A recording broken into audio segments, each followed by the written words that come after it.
नमस्कार मेरे प्यारे विद्यार्थियों। आज मेरा कंटिन्यूटी का फाइनल चैप्टर है, फाइनल कॉन्सेप्ट है। आइए हम लोग कुछ क्वेश्चन को सीखते हैं। लगभग 5 से 6 क्वेश्चन को देखते हैं जिसमें लोग ए और बी का रिलेशन निकालना सीखेंगे, के की वैल्यू निकालना सीखेंगे।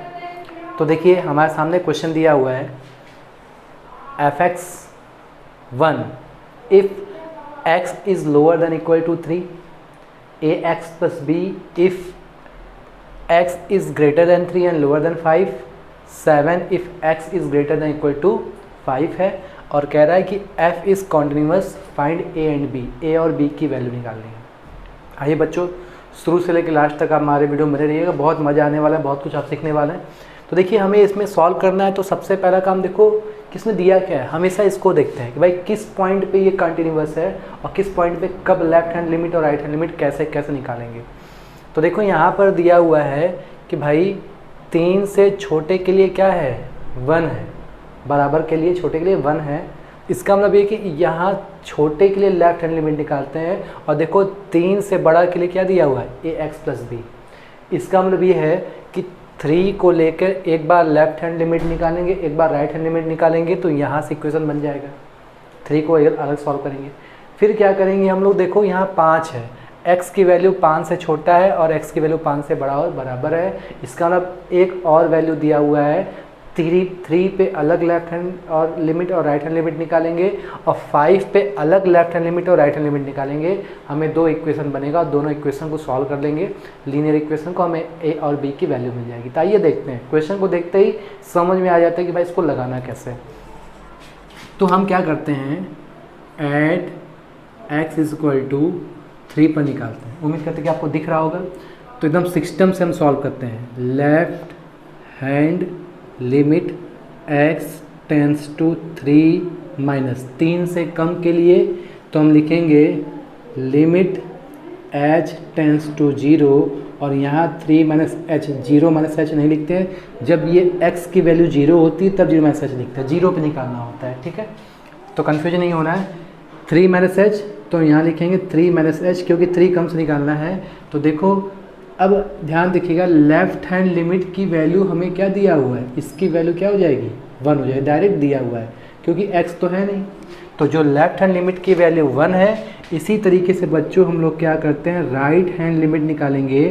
तो x equal to 3 positive limit, तो हम यहाँ लिखेंगे 3 पॉजिटिव है तो 3 से h ज़्यादा, h टेंस टू 0, ये फंक्शन ऐसे लिख देंगे, ठीक है। चलिए तो अब ध्यान दीजिए कि भाई 3 से बड़ा के लिए हमारा ये इक्वेशन है और जहाँ जहाँ x है वहाँ पर 3 प्लस h लिख देंगे। तो हम लिखेंगे बच्चों limit h tends to 0 a 3 plus h plus b। अगर h की वैल्यू 0 रखोगे तो देखो हमें क्या मिलेगा बच्चों, 3a प्लस b मिल जाएगा, ठीक है। चूँकि कह रहा है कि हमारा क्या है, कॉन्टिन्यूस है। कॉन्टिन्यूस होने का मतलब ये है कि left hand limit is equal to right hand limit हो जाएगा। तो 3a plus b is equal to क्या हो जाएगा, 1। इक्वेशन नंबर फर्स्ट मान लेता है, ठीक है बच्चों। यहाँ तक आपको कॉन्सेप्ट समझ में आया होगा।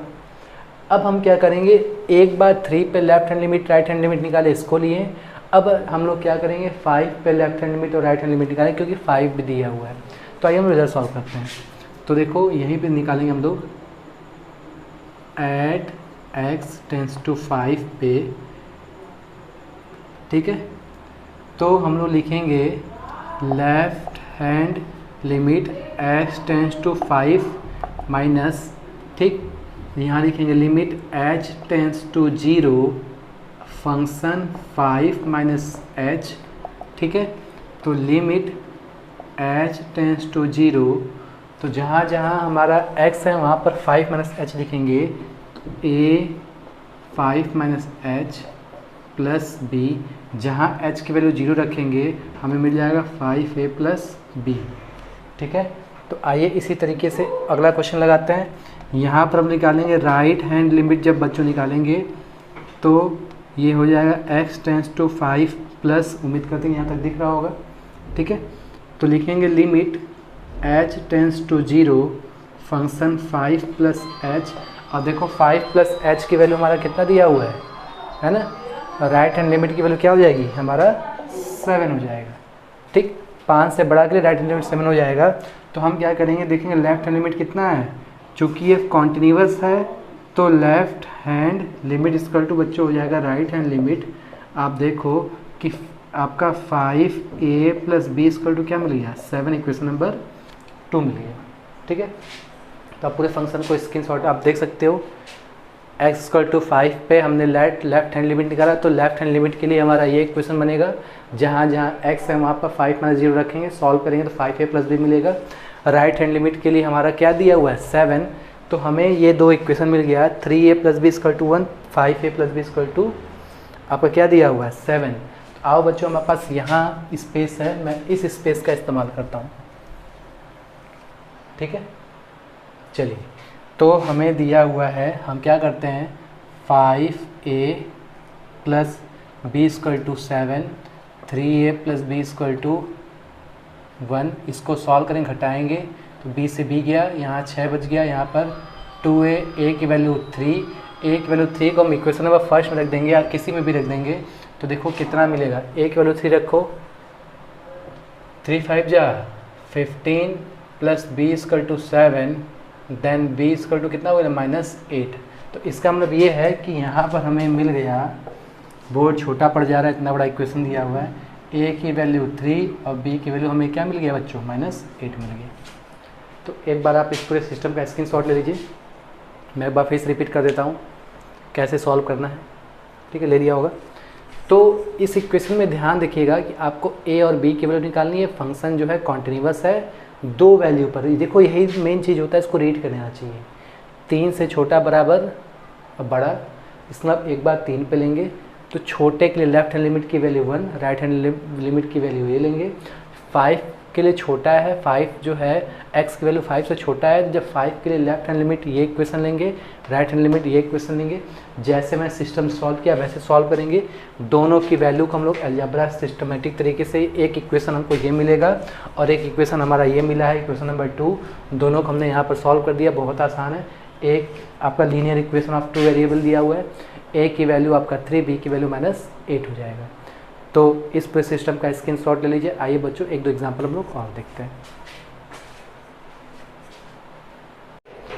आइए मेरे प्यारे विद्यार्थियों, हम लोग सेकंड क्वेश्चन की ओर बढ़ते हैं, फंक्शन के बाद देख लेते हैं। दिया है 2x - 1 if x is lower than 2 less than 2, a if x is equal to 2, x + 1 if x is greater than 2। तीनों दिया हुआ है। जब भी ऐसा दिए कि भाई x बड़ा है, x छोटा है और x बराबर है, तो हमेशा हम लोग क्या करते हैं, ध्यान दीजिएगा कि हम लोग left hand limit right hand limit निकालते हैं। तो हमें देखिए, हम इससे भी निकाल सकते हैं, इससे भी निकाल सकते हैं। पहले इस चीज़ को समझिए, x की वैल्यू 2 से छोटा है, तो 2 से छोटा होने का मतलब ये है कि जब हम h रखेंगे 2 से छोटा तो लेफ्ट हैंड लिमिट लेंगे। ठीक है, तो 2 से छोटा के लिए जब हम लेफ्ट हैंड लिमिट लेंगे तो हमें ये इक्वेशन लेना होगा। ठीक है, तो ये लेफ्ट हैंड लिमिट हो गया, और 2 पर जो वैल्यू है क्या है, a है, फंक्शन की वैल्यू जो है 2 पर a है। तो या तो लेफ्ट हैंड लिमिट लेके सॉल्व करें तो ये आंसर इससे बनाएंगे, अगर राइट हैंड लिमिट लेंगे तो हम लोग इससे बनाएंगे। आओ दोनों से चेक करते हैं। ठीक, तो हम क्या करेंगे, एट x = 2 सॉल्यूशन में ध्यान देखिएगा, तो हम क्या करेंगे, left hand limit x tends to 2 minus equal to limit h tends to 0 लिखेंगे बच्चों, 2 - h कर देंगे फंक्शन। तो आप यहाँ देखोगे हमें क्या मिलेगा, लिमिट h टेंस टू 0, जहाँ जहाँ x है वहाँ 2 - h रख देते हैं, तो 2 - h -1। तो जब h की वैल्यू 0 रखोगे, 2 दूनी के 4 में से 1 गया, तो इसकी वैल्यू हमें क्या मिल जाएगा 3। तो लेफ्ट हैंड लिमिट की वैल्यू हमें क्या मिल जाएगा 3 मिल जाएगा। ठीक है, इसी तरीके से हमको राइट हैंड लिमिट निकालनी है। ठीक है बच्चों, तो यहाँ पर हमारा आ गया लेफ्ट हैंड लिमिट की वैल्यू क्या आ गया, मतलब इसकी वैल्यू 3 आ गया, और f की वैल्यू 2 पर x हमारा वैल्यू क्या है, a है। इसका आप जानते हो कि भाई लेफ्ट हैंड लिमिट और फंक्शन 2 की वैल्यू आपस में क्या होती है, बराबर होती है। तो ए की वैल्यू हमें क्या मिल जाएगा, सॉरी देख रहे हो ना, 3 मिल जाएगा। तो देखो इसका आंसर हमारा 3 दिया है। लेफ्ट हैंड लिमिट के लिए हमने इन दोनों को पकड़ा। आओ देखते हैं राइट हैंड लिमिट, क्योंकि 2 की वैल्यू बड़ी है ना। आओ देखते हैं राइट हैंड लिमिट में कैसे निकालेंगे। ध्यान देखिएगा, हम लोग यहाँ पर सॉल्व करते हैं, एक लाइन खींच देते हैं। तो यहाँ लिखेंगे right hand limit h tends to 0, ये 2 + x पे हमको निकालना है। तो हम लिखेंगे फंक्शन 2 + h, ठीक। तो राइट हैंड लिमिट के लिए हम क्या लेंगे, ये इक्वेशन लेंगे। तो लिखेंगे limit h tends to 0, 2 + h + 1। जब h के लिए 0 रखोगे तो क्या मिलेगा, देखो राइट हैंड लिमिट 3 मिल गया, और f2 की वैल्यू क्या है बाबू, a है। तो यहाँ से भी लिख सकते हो कि right hand limit is equal to function की वैल्यू a पर, तो a की वैल्यू क्या होगा, 3 होगा। तो आप इस दोनों को भी लेफ्ट हैंड लिमिट लेके सॉल्व कर सकते हो, या इस दोनों को आप राइट हैंड लिमिट लेके सॉल्व कर सकते हो। तो इसी तरीके से आपका वैल्यू मिल जाएगा। उम्मीद करते हैं कॉन्सेप्ट आपको आसान लगा होगा। इसका भी स्क्रीनशॉट ले लीजिए। तो अब हम तक समझ गए होंगे कि भाई आपको a की वैल्यू, b की वैल्यू, k की वैल्यू इक्वेशन सॉल्व करने आ गया होगा। आइए एक दो एग्जांपल हम लोग और देखते हैं। आइए मेरे प्यारे विद्यार्थियों, हम लोग क्या करते हैं, क्वेश्चन अगला देखते हैं। क्वेश्चन दिया हुआ है, a function f(x) is equal to cos x minus sine x upon cos 2x is not defined at x equal to π/4। कह रहे हैं भाई x इक्वल टू π/4 पे डिफाइंड नहीं है। तो पूछा है कि find the value of f π/4 so that f(x) is continuous. इसको समझे, हिंदी में समझाते हैं भाई जो समीकरण दिया हुआ है, जो फंक्शन दिया हुआ है वो π/4 पर अपरिभाषित है। अपरिभाषित मतलब चेक कर लो कि कॉन्टिन्यूअस फंक्शन अगर इनफाइनाइट पे आता है तो वो कॉन्टिन्यूअस नहीं होता है। तो चेक करो कि यहाँ पर π/4 रखोगे, यहाँ पर π/4 रखोगे, cos π/4 sin π/4 की वैल्यू 1/√2 कट के 0 हो गया। जब यहाँ π/4 रखोगे तो यहाँ हो जाएगा cos π/2, और cos π/2 की वैल्यू 0 होती है। तो इसका मतलब ये हो गया कि आपका ये 0 हो गया। 0 तो होता नहीं है ना, कोई एक कांस्टेंट फंक्शन होना चाहिए। तो अब हम क्या करेंगे, हमें दिया है equation f(x) is equal to, ध्यान से देखिएगा बहुत आसान है, अपॉन ये ट्रिग्नोमेट्रिकल फंक्शन है, ठीक। तो आप जानते होंगे cos 2x का फॉर्मूला, cos 2x का फॉर्मूला बच्चों होता है cos square x minus sine square x, सही होता है ना। तो हम इसको लिखेंगे cos x minus sine x, इसे एक ब्रैकेट में हम लिखेंगे cos x plus sine x, और फिर एक ब्रैकेट में लिखेंगे हम लोग cos x minus sine x। तो देखो cos x minus sine x, cos x minus sine x cut गया, तो बच्चों हमें मिलेगा 1/cos x plus sine x। उम्मीद करते कि आपको दिख रहा होगा। तो ये किसके बराबर है बच्चों, f(x) बराबर है, ठीक है। आइए इधर सॉल्व करते हैं।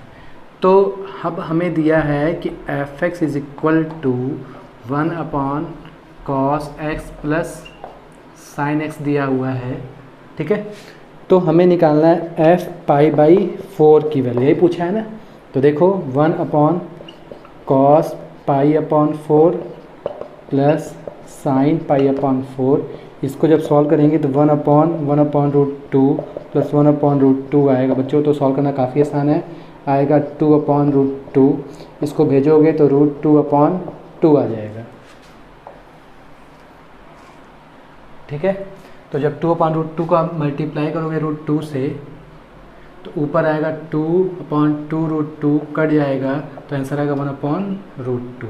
इसका मतलब ये है कि इस पूरे फंक्शन का जो आंसर हम यहाँ लिख देते हैं 1/√2 आ जाएगा, ठीक। तो हमने सबसे पहले क्या किया, cos 2x का फॉर्मूला लगा दिया, ये आ गया। ट्रिग्नोमेट्रिकल फंक्शन काफ़ी आसान होता है, इसमें π/4 की वैल्यू रख दिया, सॉल्व करते करते 1/√2 आ गया। तो उम्मीद करते हैं कॉन्सेप्ट आपको समझ में आया होगा और कॉन्टिन्यूटी आपको आसान लग रहा होगा। जिस बच्चों को समस्या आ रहा है वह मेरे कॉन्टैक्ट नंबर पे आके क्वेश्चन पूछ सकते हैं, ठीक है। तो आज का लेक्चर यहीं तक रहा, ठीक है। मैं 2-3 क्वेश्चन तो एक बहाना था बताना। अगला जो मेरा कॉन्सेप्ट रहेगा वो डिफरेंशिएबिलिटी रहेगा। कॉन्टिन्यूटी एंड डिफरेंशिएबिलिटी एक ही पार्ट है, हमने अलग अलग करके पढ़ाया जिससे आपको कोई समस्या ना हो, टाइप वाइज करके पढ़ाया, जिससे बांट के पढ़ाने से क्या होता है कि चीज़ें आपकी क्लियर हो जाती हैं, ठीक है। और जहाँ कुछ भी डाउट हो तो मिस्टेक हो तो आप हमें हमारे नंबर पे आप व्हाट्सअप कीजिए, कॉल कीजिए, मैं आपका जो सोल्यूशन है, जो डाउट है, मैं आपको बताऊँगा। ठीक है, तो अब हम लोग क्या करेंगे, जो अगला हमारा कॉन्सेप्ट है वो डिफरेंशिएबिलिटी, मतलब अवकलनीयता हम लोग सीखेंगे। काफ़ी आसान है, जिस बंदे को कॉन्टिन्यूटी आ जाता है तो उसके लिए डिफरेंशिएबिलिटी, डिफरेंशिएशन काफ़ी आसान है। काफ़ी बोरिंग लोगों को लगता है, जबकि ऐसा कुछ नहीं है। Left hand limit, right hand limit, किसी सिस्टमेटिक तरीके से आप जब चीज़ों को सीख लेते हो, खुद लगा लेते हो, आप सारा चैप्टर का सारा क्वेश्चन बना लोगे। IIT JEE प्रिपरेशन के लिए चैप्टर आपके लिए काफ़ी इंपॉर्टेंट है। ये जान लीजिए कि भीड़ से अलग बनना है तो जो चैप्टर बोरिंग होती है उसी को पढ़ना होता है। लोगों को प्रोबेबिलिटी नहीं आती है, बहुत बोरिंग है, प्रोबेबिलिटी तैयार कर लीजिए। ठीक है, तो जो जो दूसरों को आपको बोरिंग लगता है, दूसरों को हार्ड लगता है, उस पर आप कमांड बना लेते हो, तो आप दूसरों से अलग कहलाते हो। तो अलग बनने की हमेशा कोशिश कीजिए, डिफरेंट रहेंगे तो ही आपको सक्सेस मिलेगी। ठीक, तो हम लोग मिलते हैं अगले वीडियो में। बहुत बहुत थैंक यू।